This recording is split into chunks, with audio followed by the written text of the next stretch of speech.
What if animals became as smart as humans tomorrow? Not next year, not in some distant future ruled by science fiction.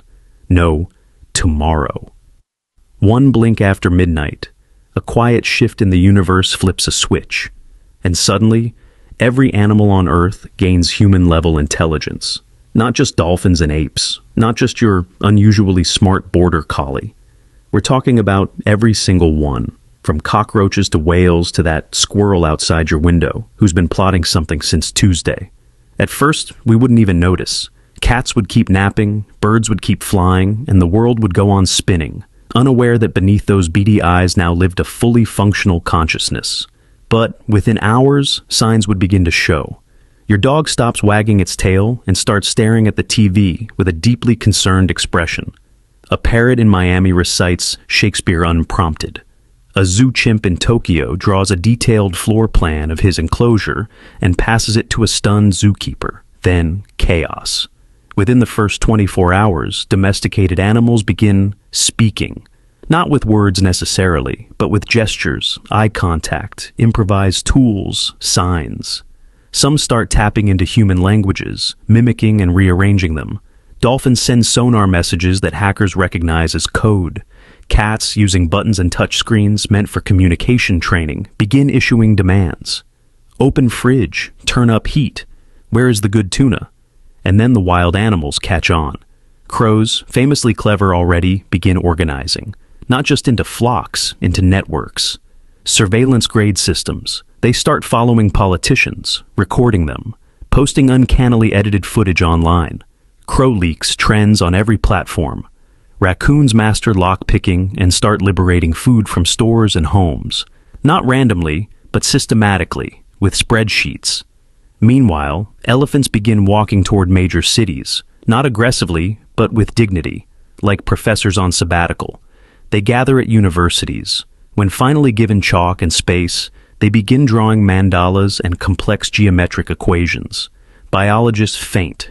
Monkeys build tree forts in city parks, string up hammocks, and create an economy based entirely on fruit and shiny objects.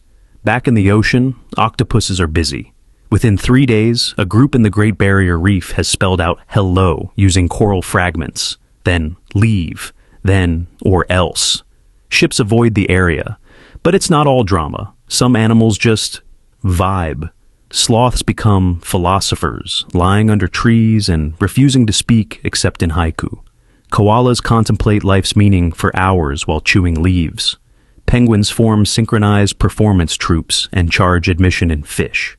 By the end of the week, humans are no longer alone on top. We're not wiped out. Yet.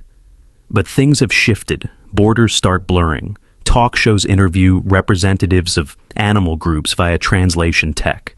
Dogs and cats file petitions to own property. Bees begin producing surplus honey and offer it in exchange for land rights. Governments panic. Laws are rewritten. Churches argue over whether animals now have souls. Meanwhile, cows in rural India peacefully sit in meditation circles, asking for voting rights and better music. Conflict, of course, is inevitable. Humans who used to eat animals now face existential questions at dinner.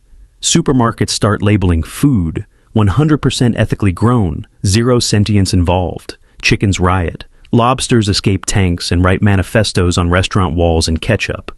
But not everything breaks down. In some places, a strange balance begins to emerge. Wolves become wilderness rangers. They protect forests from illegal logging using drones built by beavers. Pigeons run urban delivery networks. Fast, efficient, no tips needed. Owls open libraries. Bears, surprisingly, take an interest in baking and become viral YouTubers. The planet, for the first time, feels genuinely alive in every sense. Every shadow, every rustle, could be a conversation waiting to happen.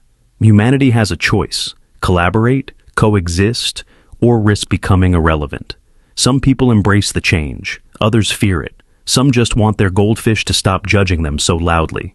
And as night falls on this new world, the animals don't sleep the same way anymore. They dream, not in instinct, but in story. They dream of sky cities made of vines, of underwater kingdoms with glowing schools, of a world no longer ruled by one species, but shared by many. Tomorrow, everything changes. The question is, will we be ready?